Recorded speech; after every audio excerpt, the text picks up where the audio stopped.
Magandang gabi po sa inyong lahat. Salamat sa Diyos. Nandito tayo uli. Opo, magandang gabi po sa lahat ng aming mga panauhin, sa lahat ng dako. Ready po tayo. Mamaya makikinabang tayo sa mga aral ng salita ng Diyos.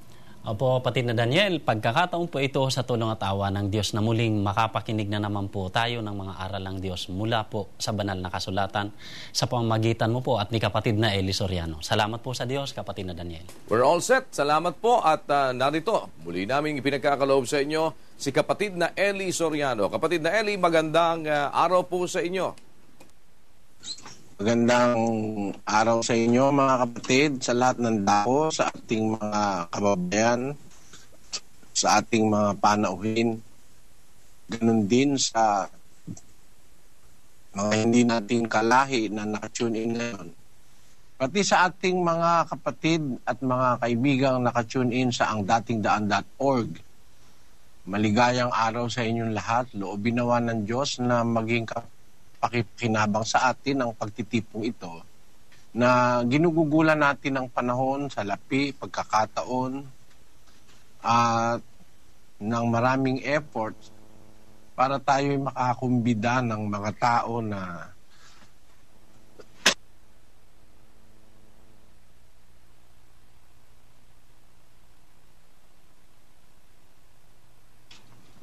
makikinig ng salita ng Diyos. Sa paniniwala nating nakasulat sa Biblia na napakahalagang bagay ang pakikinig ng salita. Sa 8:47 ng Juan, ganito po ang nakasulat doon, kapatid na Daniel. Ang Diyos ay nakikinig. Ang sa Diyos ay nakikinig ng mga salita ng Diyos. Dahil dito'y hindi ninyo dinirinig sapagkat kayo'y hindi sa Diyos. Maliwanag yung pahayag ng Panginoong Hesus, ang sa Diyos ay nakikinig ng salita ng Diyos. Dahil dito, sabi niya sa mga Hudyo, hindi ninyo dinirinig sapagkat kayo'y hindi sa Diyos. Ang isa pong palatandaan ng mga taong sa Diyos, yung mayroong pagnanasang makinig ng salita ng Diyos, mga kababayan. Maaaring sabihin ng sino man na siya'y sa Diyos. Maaaring angkinin ng sino man siya'y sa Diyos. Pero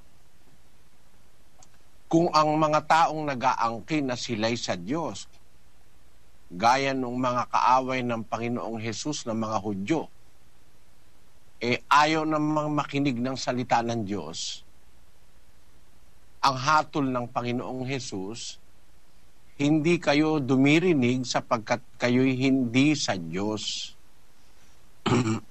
Kahit na po angkinin mo ng angkinin na ikaw ay sa Diyos, ayaw mong pakinggan yung salita ng Diyos. Ang pakikinig po ang ibig sabihin, pagtanggap, pakikinig, pagtanggap, pagsampalataya. Lalabas, hindi talagang taon sa Diyos yung tao. Mapapansin natin, dalawa po ang klase ng tao sa mundo. Isang sa Diyos, nakikinig ng salita ng Diyos. Isang hindi sa Diyos, hindi nakikinig sa salita ng Diyos, ayaw makinig. Kanino po yung mga ayaw makinig ng salita ng Diyos? Ang gustong pakinggan, chismis, istorya, nagawa ng tao, mga imbento, kanino po yun?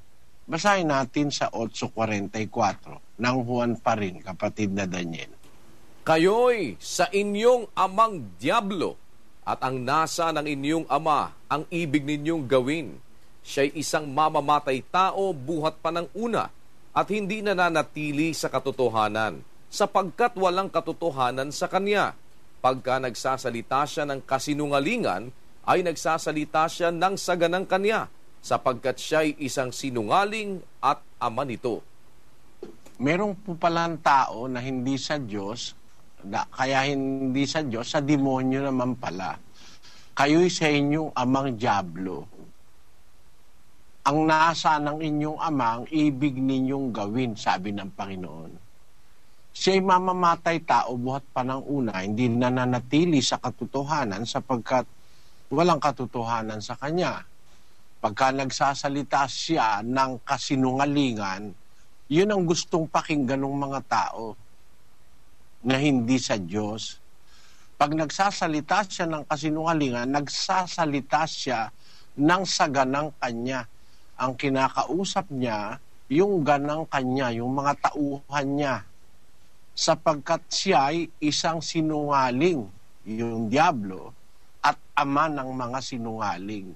Meron palang mga tao, imbis makinig ng salita ng Diyos, mas gustong pinakikinggan yung kasinungalingan, mga kababayan.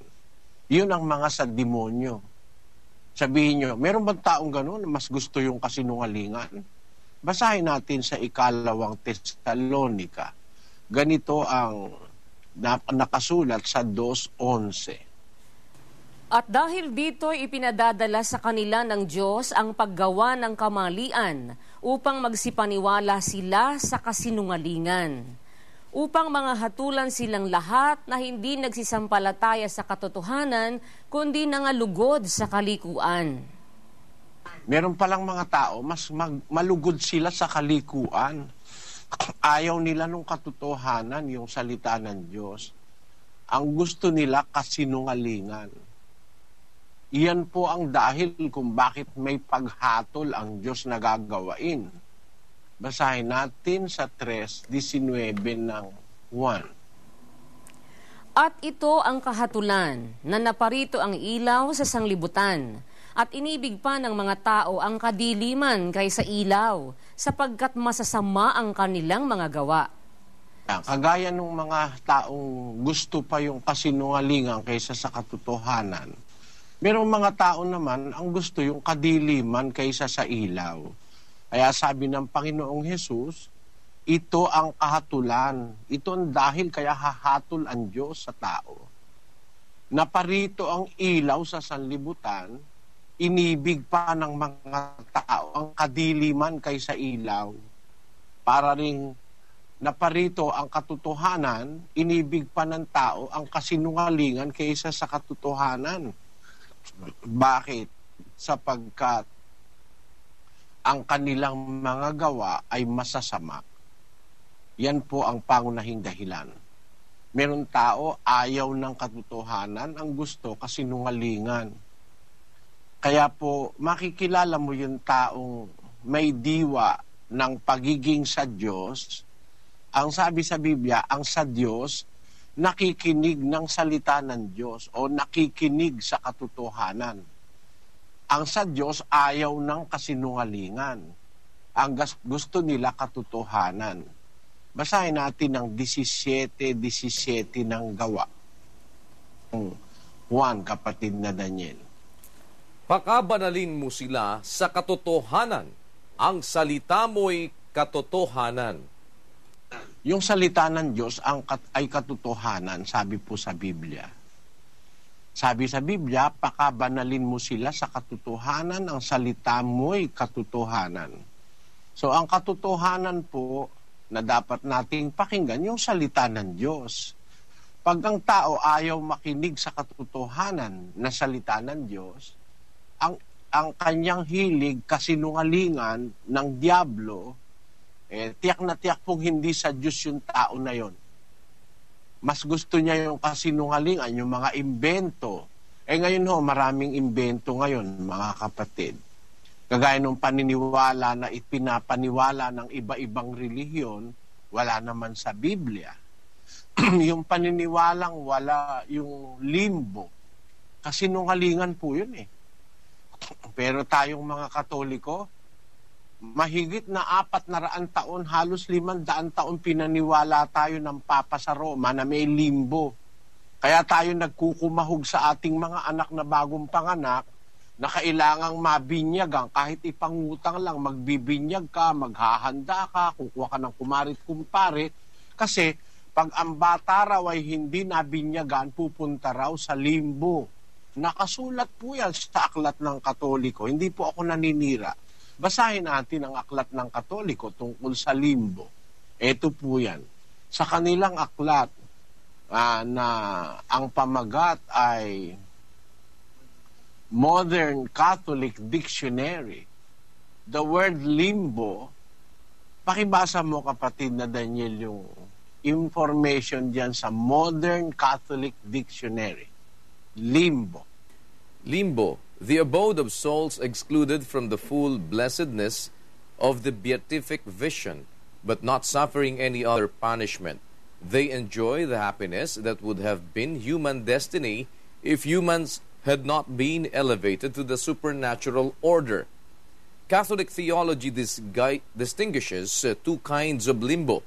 The limbo of the fathers, limbus patrum, was the place where the saints of the Old Testament remained until Christ's coming and redemption of the world. The limbo of infants, limbus infantium, is the permanent state of those who die in original sin, but are innocent of any personal guilt. Regarding the limbo of infants, it is an article of the Catholic faith that those who die without baptism and for whom the want of baptism has not been supplied in some other way cannot enter heaven. This is the teaching. Yan po pala, mga kababayan, yung doktrina ng Katoliko tungkol sa limbus infantium ay ang isang batang hindi nabautismuhan at namatay ay hindi makakapasok sa langit. Yan ang doktrina ng Katoliko. Mahigit pong 400 taon tayong pinaniwala dyan. Kasinungalingan po yan Dahil wala naman po sa Biblia yung limbo Pahanap nga natin sa computer, kapatid na Mel, kung may mababasang limbo sa Biblia mismo Katoliko. Pakilagay mo nga sa screen, Brother Mel. Opo, kapatid na Eli. Ito po mga kababayan ang resulta agad ng paghahanap ng computer sa buong Bibliang Katoliko na po mismo tungkol po dito sa limbo. Ito po ang sabi ng computer po dito, searching for limbo. In Bible version, Douay-Rheims version. Books, Genesis to Revelation. Result po, ang sabi po, no word or phrase found. Sa makatwid, wala sa Biblia mismong Katoliko yung salitang limbo na itinuro ng mga papa sa Roma at mga pare, lalo na sa ating mga Pilipino, na ang bata raw hindi makakapasok sa langit pag hindi nabautismuhan. Puntahan po natin ang Panginoong Hesukristo sa salita ng Diyos na katotohanan. Yun bang mga bata hindi makakapasok sa langit pag hindi nabautismuhan? Basahin po natin ang 19:13 ng Mateo. Nang magkagayon ay dinala sa kanya ang maliliit na bata upang ipatong niya ang kanyang mga kamay sa kanila at ipanalangin. At sinaway sila ng mga alagad. Tatapos sinabi ni Jesus, pabayaan ninyo ang maliliit na bata at huwag ninyong pagbawalan silang magsilapit sa akin, sapagkat sa mga ganito ang kaharian ng langit. Ayon, yung palang mga bata, sa mga ganito ang wika ang kaharian ng langit. So ang mga bata, sigurado sa langit yan. Hindi kailangang bautismuhan yan para makapunta ng langit. Hindi kailangan binyagan. Sa mga ito ang kaharian ng langit, sabi ni Kristo. Do, yan po ang nagpapamali sa doktrina ng limbo. Ngayon, magtataka kayo. Diyan sa ating bansa, ang mga network dyan, ang mga television dyan, ang mga radyo dyan, ang may-ari, mga Katoliko. At kung hindi man mga Katoliko, nasa impluwensya ng Katoliko. Nabalitaan nyo ba ito, mga kababayan, dyan sa Pilipinas? Yung Papa sa Roma ngayon, yung si Benedict XVI, yung si Benedicto, alam nyo ba kung anong sabi niya? Basahin natin itong diaryong nakuha ko sa Europa. Pakinggan nyo. Ito po ay nasa dyaryo ng Metro. Ang date po niya, Thursday, October 5, 2006. Limbo does not exist, says Pope. Pope Benedict XVI. Sabi nung Papa ngayon, hindi raw totoo yung limbo, hindi raw umiiral yon. Basahin natin yung detalye. Pope Benedict XVI will tomorrow